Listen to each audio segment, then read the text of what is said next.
সুৰক্ষিত Guwahati railway station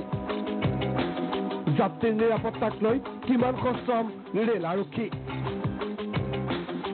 বিগত বহুদিন ধৰি বিকল লাগেজ চেকিং মেচিন বিগত বহু সময় ধৰি এনেকৈ বিকল হৈ আছে গুৱাহাটী ৰেল ষ্টেচনত থকা এই এক্সৰে মেচিনটো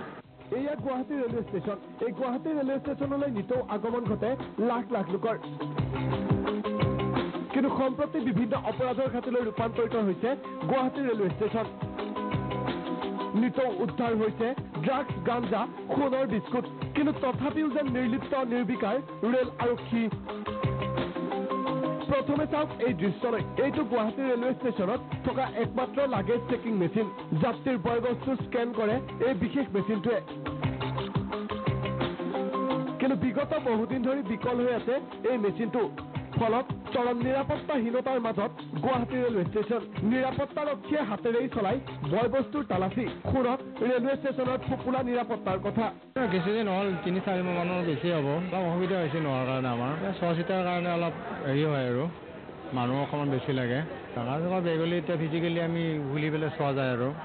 হাতেৰে খুলি পেলাই চোৱা যায় এইটো সন্দেহ যদি হয় আৰু ইপিনে RPFৰ তত্বাৱধানত এই মেচিনটো আছে যদিও মেচিনটো মেৰামতিৰ দায়িত্বত আছে ৰেলৱে টেলিকম বিভাগ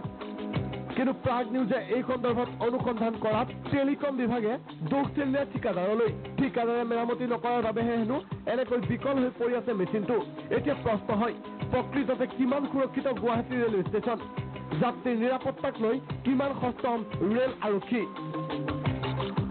ভিডিঅ' জাৰ্নেলিষ্ট হিৰকৰ সহযোগত ইমৰান